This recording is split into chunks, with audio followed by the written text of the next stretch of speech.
First and last name? My first name is Jesse. My last name is Snodgrass. Have you ever sold drugs at Chaparral High School? Nope. You never sold drugs to any students there? No, sir. No? Okay. Do you know who this is?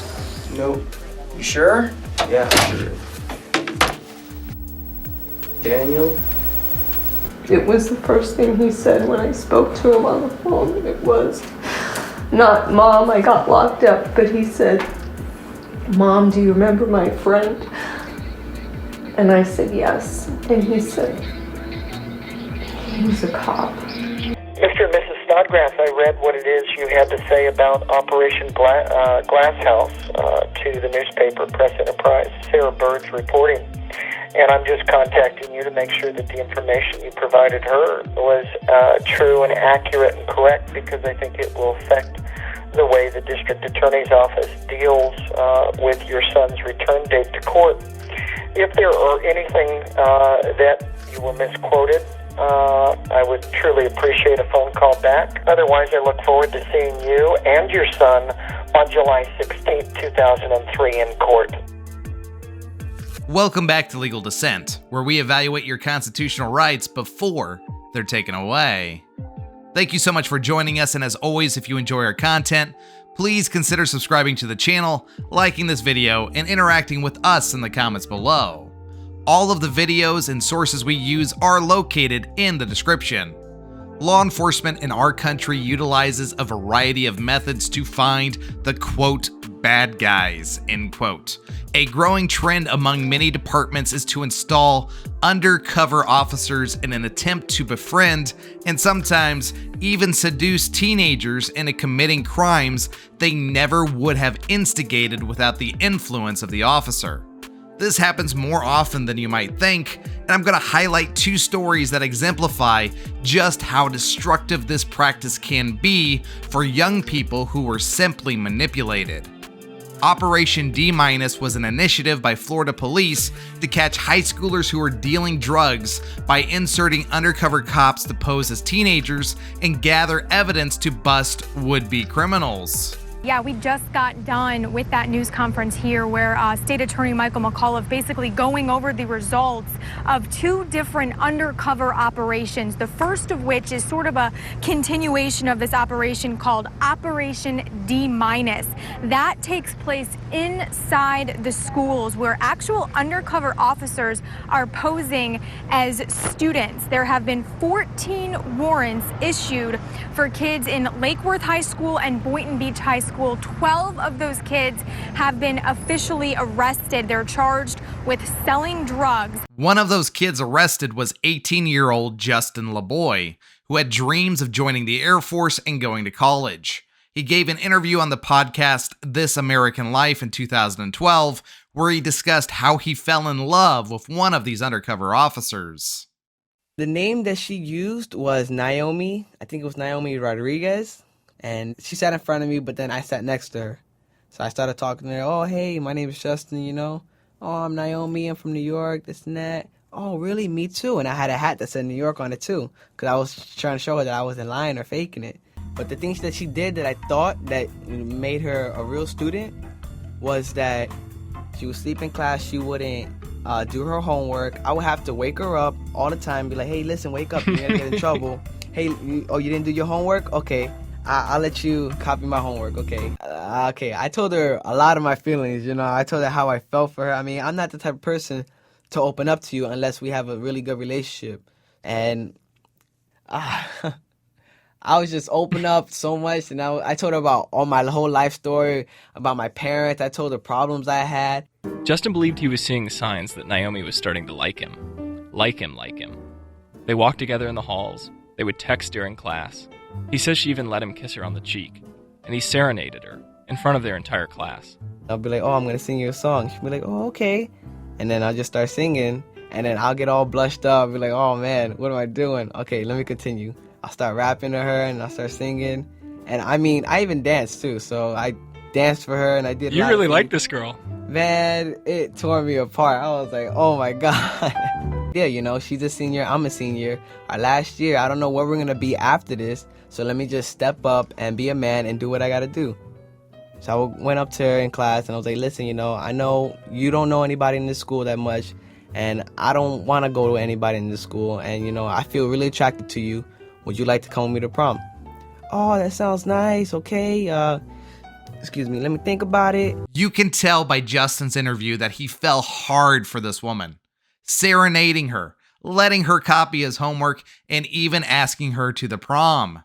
After developing this relationship, the officer then began to weave the web that would alter Justin's life forever.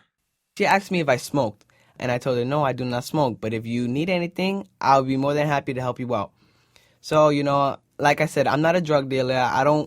It's hard for me to get drugs at all. So it's not like she told me this day and then I got it for her the very next day. You know, it took me a while, you know. She would text me and I would text her. She'd be like, do you have it yet? No, I don't have it at the moment right now.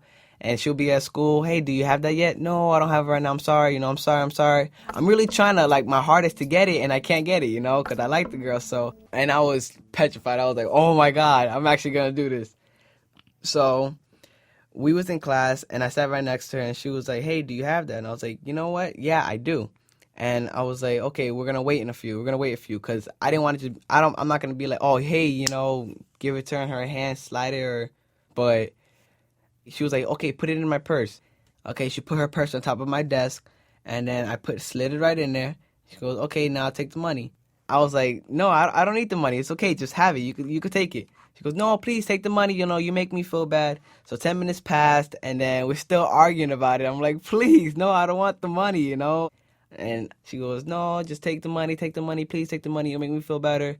I'm just like, okay, you know what? So you could just shut up. I'll take the money, you know. Don't worry, you know. You're making me feel bad now that I'm taking the money from you. How much money? $25. And they said that I had sold to the undercover cop, and I'm scared. I'm weirded out. I'm like, whoa, who did I ever sell to? And then it just popped into my head that the only person that I ever did give anything to was this female. And I was shocked. My emotions were running. I was just like, oh my God, this is so mean. This is so messed up. How can she do this, you know? This American Life also interviewed the officer, where she claimed she did not regret her actions and that it taught Justin a valuable life lesson. People are deceived by officers frequently, as was the case with Jesse Snodgrass, an autistic high schooler who thought he had finally found a friend. He rarely made friends, so his parents were thrilled when he told them that he had made a new friend on his first day of school. He told me that he met a new friend in art class, and I was completely amazed by that. It seemed like they were having these great conversations back and forth, or what seemed typical for a teenager, because there was such a furious amount of texting going on. But those texts weren't just friendly teenage banter. Instead, their son's new friend was pressuring him to buy marijuana. And this new friend wasn't just a teenager. He was an undercover cop who went by the name of Daniel Briggs. He said that he was having a lot of trouble with his family and that he was under a lot of stress and he needed something to make him feel better and he just couldn't cope. So our son said, you know, I was worried about the guy. Daniel gave him $20 and our son said he would find a way to get him some pot. It took the Snodgrass' son 3 weeks to buy half a joint of pot off a homeless man. This process was repeated a second time. When Daniel asked a third time, their son refused. After that, Daniel stopped communicating with him altogether, which our son seems pretty broken up about.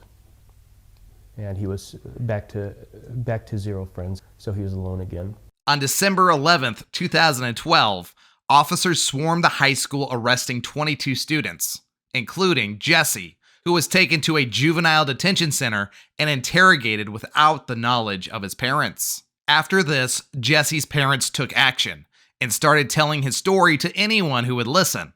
Blaine Hopp, the deputy district attorney involved in the criminal case, left this voicemail the day after one of those articles was published. Yes, this message is for Mr. and Mrs. Snodgrass. This is Senior Deputy District Attorney Blaine Hopp, Riverside County DA's office, calling. Mr. and Mrs. Snodgrass, I read what it is you had to say about Operation Glasshouse to the newspaper Press Enterprise. Sarah Bird's reporting. And I'm just contacting you to make sure that the information you provided her was true and accurate and correct, because I think it will affect the way the district attorney's office deals with your son's return date to court. If there are anything that you were misquoted, I would truly appreciate a phone call back. Otherwise, I look forward to seeing you and your son on July 16th, 2003 in court. Thank you. Jesse was convicted and sentenced to 6 months probation. His family sued the school district and lost. Now, I understand that the government has an interest in protecting the community. I understand that people are technically violating the law. What I don't understand is why is law enforcement so desperate to make criminals out of the vulnerable and the naive? What do you think? Is this a valid use of government funds to crack down on crime? Or is it entrapment? Let us know in the comments below, and remember that no matter who you are, you have value and you have rights. Do not be afraid to use them, and we'll see you next time right here on Legal Dissent.